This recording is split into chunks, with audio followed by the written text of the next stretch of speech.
Reka tubahe ikaze kandi dukomeze tubifurize kugira ibihe byiza mwese mukomeje gukurikirana ibiganiro byacu bya TSG Online TV. Ni umwanya mwiza tubonye wo kuganira n'umusesenguzi akaba n'impuguke mu bukungu ndetse no mu mibereho myiza y'abantu. Turi kumwe na Dr Bihira ariko kugira ngo bigende neza reka tumusabe atwibwire amazina ye anatubwire n'ubunararibonye afite n'amashuri yize. Umwanya no wanyu Dr. Murakoze cyane, nitwa Bihira Canisius, nkaba narize ibirebana n'uburezi mbonamo impamyabushobozi ya lisanse, ndongera niga ibirebana n'ubuzima rusange ari byo bita santé publique, nongeraho n'imirire myiza bita nutrition mu Bufaransa, niga n'iby'ubukungu ibyo bita administration économique sociale, mbonamo masters cyangwa maîtrise, ndongera nkorera diplome yisumbuye bita PhD irebana n'ibintu byo kwiga imishinga ukanayishyira mu bikorwa ari byo bita project management. Ubu ngubu mfite ikigo cyitwa AFAD kiga imishinga, ni Agence Africaine pour le Développement et la Protection de l'Environnement, ari hano turi nicyo nyobora, ni ikigo nyafurika, tukaba dukora imishinga inyuranye iteza imbere abaturage. By'umwihariko twakwiyambaje kugira ngo udufashe gusesengura ibihe turimo muri iki gihe. Isi yose yugarijwe n'icyorezo cya coronavirus. Uko iminsi igenda ishira, iki cyorezo kiragenda isura muri iki gihe, hari variant nshyashya yitwa ni Omicron. By'umwihariko nkawe mu mboni zawe urabona iby'iki cyorezo amaherezo yacyo arayahe? Uko iki cyorezo giteye, amavirusi yose ubundi afite ukuntu afata umuntu agahita atangira gusa n'amaserire ye. Impamvu nuko amavirusi ntabwo atera amagi nk'izindi mikorobe, ahubwo agenda yicamo kabiri yikuba, ari nayo mpamvu adateye impungenge nk'izindi ndwara zitera amagi menshi mu gihe gitoya cyangwa zigakoresha ubundi buryo. Noneho rero kuriya yihinduranya, ni nayo mpamvu abantu bamwe nakwita ko ari abarozi bayafata amaze kwihinduranya bakongera bakayohereza ahantu kugira ngo bafate nabo bahure na za ngorane bashakaga kubateza mbere, kuko batabikoze amavirusi yajya ashira vuba kuko n'umubiri ubwawo uhangana nayo. Noneho haboneka n'urukingo rukingira yayandi ntihazagire indi yongera gufata umuntu bikaba birangiriye aho. Ubwo rero nge nkaba mbona amaherezo yayo hari twebwe tubona n'inkingo, noneho tugakora ku buryo n'umubiri wacu ubona ubwirinzi, ntitugire ikibazo cy'uko umubiri wacu ucika intege, kuko virusi yica umuntu ari uko umubiri we wacitse intege. Ubundi rero ugomba kurya neza, ukanywa neza, ukirinda amavuta menshi, ukirinda ibisindisha, ukirinda ibikonje, noneho umubiri wawe virusi yaza ugahita uyirwanya ugakira. Ubu rero habonetse n'inkingo nazo zifite akamaro, ndetse mu gitondo numvise ko hari n'ibinini byabonetse muri kampani yitwa Pfizer. Ubwo ngubwo rero ubwo habonetse ibinini n'abatinyaga inshinge bagiye kujya babinywa, virusi nkabona izahera nk'amahembe y'imbwa mu gihe kitarenze uyu mwaka. Nge niko mbibona.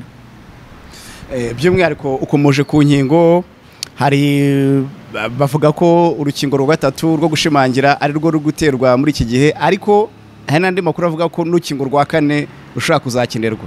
Iby'urukingo byo urabitekerezaho cyangwa se urabivuga iki?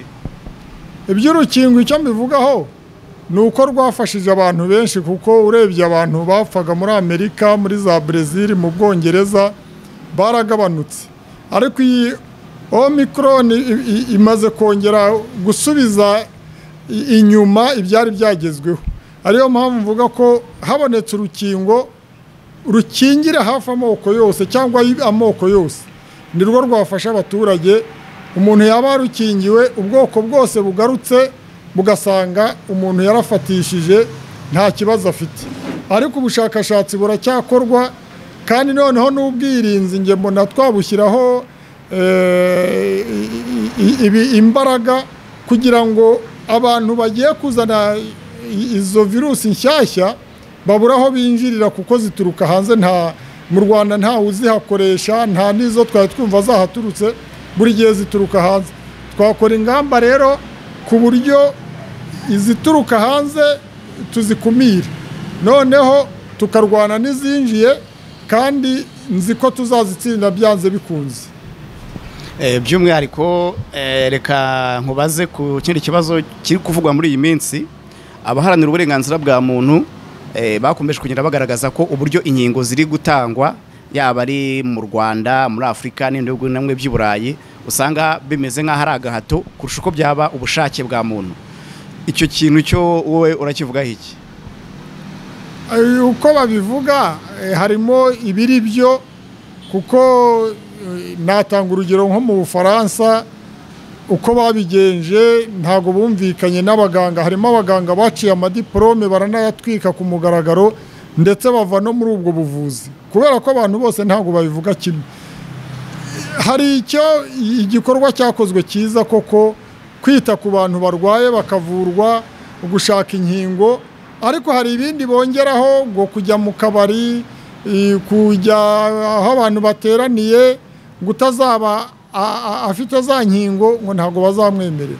Nge nkabona nko kuri kiriya bavuga bati buri muntu ahora yipimisha, uko kwipimisha aratanga amafaranga kugira ngo arebe uko ahagaze. Utari wabona uko yikingiza cyangwa uwatinyaga ko amujomba urushinge akaba yipimishije yerekana ibipimo ko ari muzima, ntibahutaza uburenganzira bwe.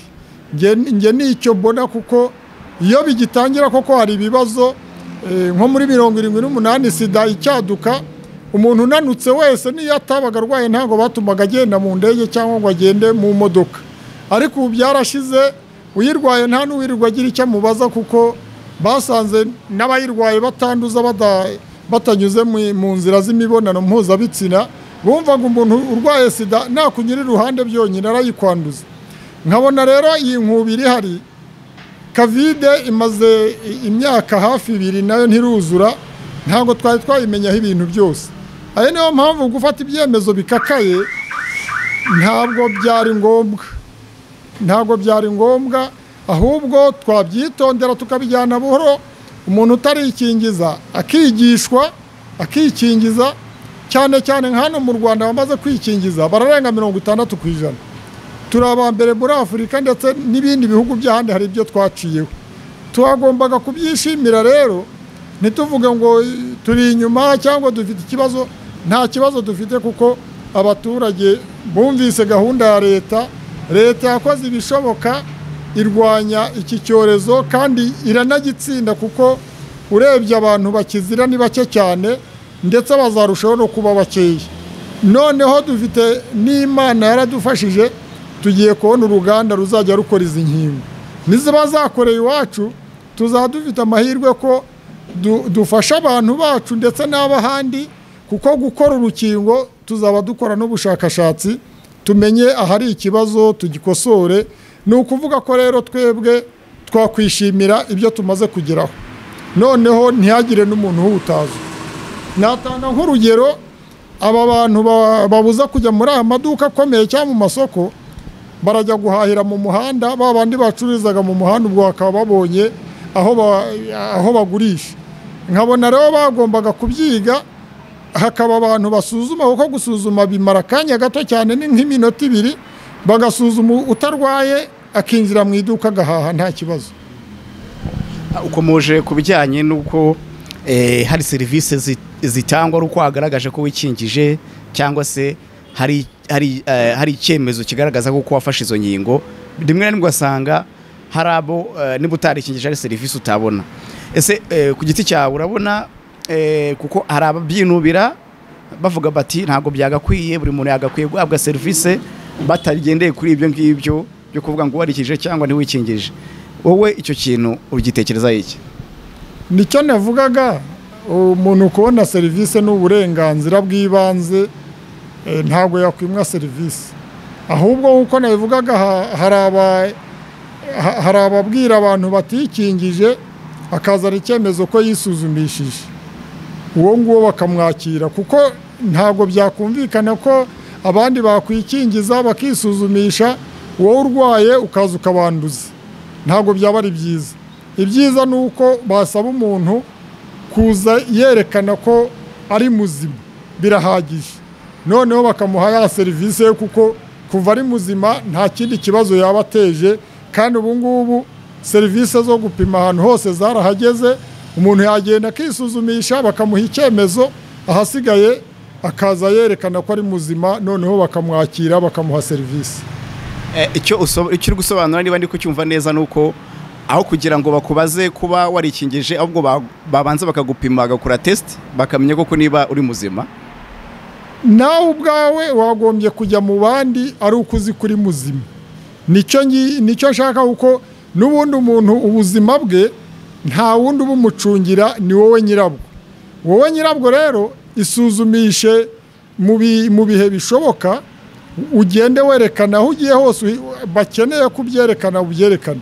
Kandi si no kuri iyi COVID yonyine, n'izindi ndwara abantu bazi kugira amakenga barisuzumisha akareba ko nta diabete afite, ko nta hypertension, kuko izi ndwara zishobora kuza zikakwica mu kanya gatoya, kandi nyamara kuzipimisha ukamenya uko uhagaze nibura buri mezi 6, nibyo byiza. Noneho nawe ubuzima bwawe ukabuzi ko bwirinze, ko bumeze neza. Naho ubundi hari uwiyicarira akazajya kwa muganga ari uko indwara yamurembeje, biriya ntabwo ari byo. No kuri iyi COVID rero abantu nibisuzumishe, urwaye avurwe, uri muzima agere mu bandi atari bubanduze. Wakomeje kuvuga ngo ni COVID, kuki wayise COVID? Dusobanurire impamvu wayihaye iyo nyito. Nayise COVID kuko izana ikintu bita vide. Vide ni ukuvuga mu bukungu, mu mibereho myiza. Iyo vide nk'ubu mu bukungu twagiye muri za guma mu rugo, amaduka menshi barakinze, abakoraga imyuga imwe n'imwe barakinze, abakoraga mu nzego z'abikorera ku giti cyabo cy'abikorera, abakorera leta ubu barakoresha 30%. Urumva ko 70% iraho iri mu rugo n'ibinakora, ariko nta musaruro irimo gutanga. Naho ngaho rero harimo ikibazo, kuko mbese ubukungu bwacu bwari bugeze ku 8.9% ugereranyije n'umusaruro mbumbe w'igihugu. Ubu ngubu upimye ntago hari birenga nka 2 cyangwa nka 3. Urumva rero hajemo ikinyuranyo gikomeye, kandi icyo kinyuranyo tutarebye neza abaturage bazicwa n'inzara. Twagize Imana tugira ubutaka bwera, ariko hari ahantu bateza badafite ubuhinzi n'ubworozi, ariko twebwe twagize Imana turabifite, ni nayo mpamvu wenda nta kibazo dufite gikomeye. Ikiriho rero nuko abantu bagomba gukora cyane, ya vide yaje ikavamo, umusaruro ukaboneka, tukabona uwo gutunga abaturarwanda, tukabona uwo gushyira mu nganda ziciriritse, tukabona n'uwo kohereza hanze kugira ngo tubone amafaranga y'amanyamahanga. Komeje ku kijyanye n'ubukungu, yaba ari ubw'igihugu ndetse n'ubw'isi yose, kuba COVID yaraje igasubiza hasi ubwo ubukungu bwahungabana ku mpande zose. Urabona ari iki nka leta z'ibihugu cyangwa se nka leta y'u Rwanda by'umwihariko, cyangwa se n'abandi bafite ijambo mu gufatwa kw'ibyemezo, ari iki bakora kugira ngo nibura ubukungu bwongere buzamuke? Uvuze ko mbere byari ku 8%, ariko ngo byasubiye hasi. Niki cyakora kugira ngo uwo muvuduko wongere usubireho wari ugeze? Umuvuduko kugira ngo usubiraho wari ugeze, birumvikana ikintu cya mbere ni ukongera tugakora, tugashyiraho ingufu, kuko ubwoba twari dufite bumaze gushira kubera izi nkingo zaje, kubera gusuzuma bigira vuba, ndetse n'abarwayi abenshi barakira. Urumva rero ubwoba tugomba kubwikuramo, buri muntu agakora. Ndetse natanga nk'urugero nk'abari mu bintu by'ubuhinzi n'ubworozi bagakora cyane, ubundi bakoraga amasaha make, ugeranyije yari hagati ya 2 na 4 ku munsi. Amasaha akaba 8, umuntu agakora, umusaruro ukiyongera, kandi noneho wa musaruro ukagirira akamaro abaturage, kuko nicyo kizamura ubukungu bw'igihugu. Nta gihugu na kimwe cyateye imbere kitagira umusaruro wiyongera buri mwaka, kandi ukabasha kubyazwa inyungu, kuko hari uwabona umusaruro akawushyira hariya ukangirika, ariko ubundi ubonye umusaruro ugomba gukora uko ushoboye ukawushyikiriza inganda ntoya zituma ziwutunganya ukabikwa, noneho za nganda zikawukoramo n'ibintu. Ushobora kuba ufite umusaruro w'ibigori, hari abandi babiteka bakabirya gusa imvungure, ariko ibigori bitanga amavuta, bigatanga ifu ya kawunga, bugatanga ibiribwa by'amatungo, harimo ibintu byinshi. Ibyo bintu tukabikora, noneho bya bindi twajyaga kuzana mu mahanga tukabihagarika, ahubwo twakaba ari twe twohereza mu mahanga. Ibyo bintu bizatuma ubukungu bwacu buzamuka, ndetse n'ubwo ibindi bihugu buzamuka, kuko ibihugu byose byakize nka Amerika bigira umusaruro byohereza hanze, bikajya ndetse n'uwo bishyira mu nyanja kugira amafi yabyo kuri. Hanyuma dutangira ikiganiro ugeze gukomoza ku byerekeranye n'uko wowe ubibona mu maso yawe cyangwa se mu mboni zawe, uvuga uti bitewe n'izo nkingo zaje n'iyo miti iri kugenda isohoka ndetse n'ibisohoka mu bushakashatsi bw'ukorwa butandukanye n'abahanga, uravuga uti uyu mwaka rwose urarangira covid ibaye amateka. Ibyo bintu wabidusobanurira, washingiye kuki? Icyo shingiraho, twebwe abantu dusesengura ubukungu turebera ku mibare. Nk'ubu iriya Omicron yaje, twari tumaze kumanuka dufite abafatwa bari munsi y'100, irazamuka, hari igihe yigeze kugera ku 2,000, ariko ubu ngubu ukurikiranye amakuru igeze muri 300, 400. Ni ukuvuga ko turimo kuyihashya. Nihatagira umugizi wa nabi, njye mbita ko ari abarozi utuzanira indi, tukarwana n'iriya, n'umubiri wacu ukayimenyera. Ejo bundi nayo izaba igeze ku bantu bari munsi y'100, cyangwa ndetse n'abantu bamenyereye kuyirwanya igere munsi y'100 cyangwa munsi ya 50. Nimara kugera aho ngaho, ubwo natwe tuzadufata izindi ngamba z'ubwirinzi zo kubona inkingo, noneho ahasigaye izaba amateka. Kuba amateka nta kundi, virusi yose irwanwa nuko umubiri w'umuntu uba ufite abasirikare bahagije kandi umuntu akarya neza. Buriya umubiri utawugaburiye neza, niyo wazana imiti, niyo wazana inkingo, ntabwo watsinda indwara, uretse n'amavirusi n'izindi ndwara zose ziterwa n'amabagiteri cyangwa amamikorobe. Ubu rero icyo maze kubona nuko abantu barakurikiranye ibintu byinshi, bamaze kumenya agaciro k'ubuzima. Natanga nk'urugero, kera abantu ntibakarabaga, ubaho ugeze hose urahasanga amazi, urahasanga isabune, urakaraba. Abantu ntibogaga kubera kugira ngo birinde neza, baroga umubiri wabo ukamera neza, bararya neza. Hari ibintu byahindutse, nk'ubu abantu banywaga inzoga nyinshi bagasinda bagakambakamba, ntabwo tukibabona ku muhanda. Urumva rero ko hari ibintu byiza byaje mu banyarwanda ndetse n'abanyamahanga, ku buryo nizeye ko tutazasubira inyuma. Nkurikije rero ibyo mbona kuri ubu ku mibare dufite, iyi virusi tuzarangiza uyu mwaka ari amateka. Icyo nifuza ni uko abanyarwanda bakora cyane, bakarya neza, bakirinda, bakagira isuku, noneho bakajya n'ahantu ari uko ari ngombwa. Ba bantu bagendaga bakirirwa bafatanye ku ntugu, bakirirwa baseka, batera ngo baratera story, abo bantu ibyo bintu babivemo, bakorera igihugu, batunga ingo zabo, bitunge. Ahasigaye rwose nge ndabihamya ko iyi virusi mu mpera z'uyu mwaka cyangwa na mbere yaho izaba yarabaye amateka. Dr. hari ahantu mwakomeje kugenda muvuga muti nihatagira ukora indi, bishatse kuvuga ko bariya wavuze uti nge mbita abarozi, iyi covid yaba ari inkorano cyangwa mwabitubwiraho iki?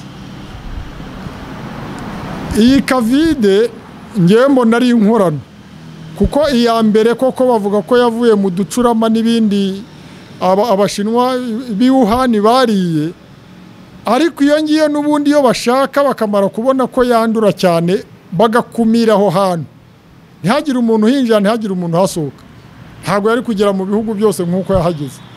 Ngero nkavuga nti nubwo yabije arije isanzwe, ariko nge nayita inkorano, kuko ni nk'uburozi. Umurozi atagiye abuha abantu ntabwo bwabica, ariko icyabagaho kera baragendaga bakamusaka bakabujugunya, ndetse rimwe na rimwe babura bakamutwikira, ubwo akajya mu gihe cyo kubaka inzu akibagirwa gushaka bwa burozi n'abantu bakagira agahenge. Nk'ubu mu Rwanda twirirwa turwana nayo, tumaze kubona amavirusi arenga 7 kandi nta n'imwe yakorewe mu Rwanda, nta n'iyahabonetse mbere. Ni ukuvuga ko amavirusi araturuka hanze bakayinjiza mu Rwanda. Icyo dukwiye ni ukwirinda, ndetse nasaba RIB niyo ishinzwe kureba umutekano wa mbere w'u Rwanda, ikareba koko ko abantu binjira mu gihugu niba bayinjije babashyira ahantu bakirinda kujya hamwe n'abandi, bakabapima bakareba basanga bayifite bakabasubiza aho baturutse, kuko ntabwo dukeneye kuzahora turwana n'ibyo batuzaniye, ntabwo byaba ari byiza. Nkavuga ko rero icyo cyemezo nikimara gufatwa, nta yindi virusi izinjira mu Rwanda. Nitinjira mu Rwanda ntabwo izafata abanyarwanda, nitabafata ubwo izarangiriye hageze, imibiri zayimenyera, za nkingo ziyirwanye, ndetse n'imiti itangiye kuboneka. Noneho hasigaye abantu batengamare bakora imirimo yabo nta kibazo bafite. Dr. hari ahandi mwageze mukomoza ku kurya neza ngo abantu barye neza. Ese kurya neza bishobora gufasha umuntu kudahura na COVID-19 cyangwa ikaza ntimuhangare? Ntabwo ari COVID-19 yonyine, iyo umuntu arya neza aba yirinze. Ni indwara zose, buri indwara nyinshi zituruka ku mirire mibi. Ariyo mpamvu buriya nge numva ivuriro ryagize naho bigisha imirire ndetse bakanaberekera. Ibitaro byose nka CHK, Faisal cyangwa Kibagabaga cyangwa Muhima, hakaba hari ahantu hateganyirijwe kwigisha abantu imirire myiza. Usanga abantu iyo bari mu mujyi barya amafiriti n'umuceri gusa ngo bariye neza, ariko biriya nta biryo birimo. Ibiryo byiza ubundi bigizwe n'ibiryo bitanga ingufu cyangwa bitanga imbaraga, ibinyampeke, ibinyamafufu. Harimo ibiryo birinda umubiri, birinda indwara. Ibyo ngibyo harimo imbuto n'imboga. Hakaza noneho n'ibiryo birimo ibyubaka umubiri. Ni ukuvuga ko uko nguko ari bitatu nibyo biryo umuntu aba akeneye. Nko mu byubaka umubiri bikarinda n'indwara harimo amata y'inshyushyu. Nta muntu ubundi ushaka ko ubuzima bwe bumera neza bwakwira atanyoye amata y'inshyushyu, ariko hari benshi batazi n'uko asa, kandi niyo atunga umubiri neza. Unyoye amata, ukarya ya kawunga cyangwa ibindi bikomoka ku ngano, noneho ukarya n'imbuto n'imboga, umubiri wawe uzakomera, ugira abasirikare bahagije, ugira ubwirinzi nihaza indwara wa mubiri urwane nayo, kuko umubiri ugira abasirikare. Ba basirikare bahora biteguye indwara ije yose bakarwana nayo. Nicyo rero nifuriza cyane cyane abanyarwanda, kuko ahandi henshi barabizi, ariko abanyarwanda benshi arya ibiryo runaka.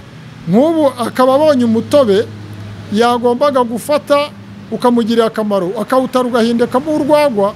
Urwagwa ntabwo rutunga umubiri nk'umutobe. Ni ikibazo rero tugomba kwigisha abanyarwanda kurya neza. Dr. hari ikindi kibazo kijyanye n'ingamba zo kwirinda COVID-19, aho usanga umuntu utarikingije muri iki gihe hari bimwe na bimwe ahezwaho, mwanabikomojeho, ariko kandi mwagezaho muravuga ngo umuturage icyaba cyiza nuko ahubwo atagakwiye guhezwa ahantu, ahubwo akwiye kwisuzumisha akareba ko nta COVID-19 arwaye, akabona kujya muri iryo koraniro runaka ahantu hateraniye abantu benshi.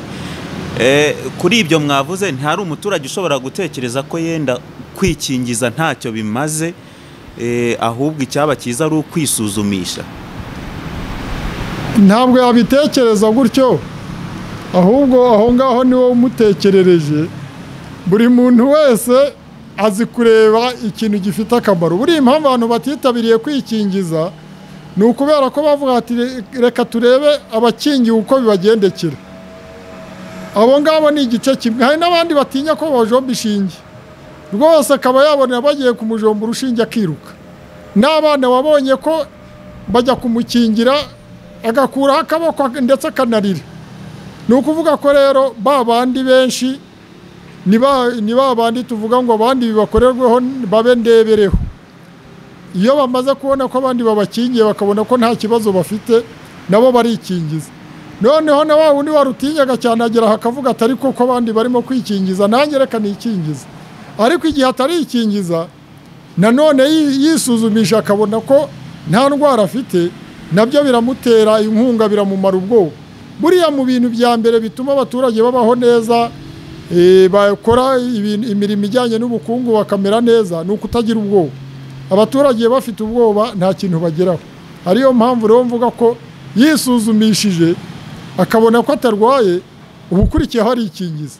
Kuko ntabwo yagumya gutegereza ngo azagumye kugenda yisuzumisha. Kwa kwisuzumisha biramusaba gutanga amafaranga nubwo atari menshi, ariko aravuga ati nanjye ngiye kwikingiza kugira ngo nawe ugumya gutanga amafaranga yo kwisuzumisha.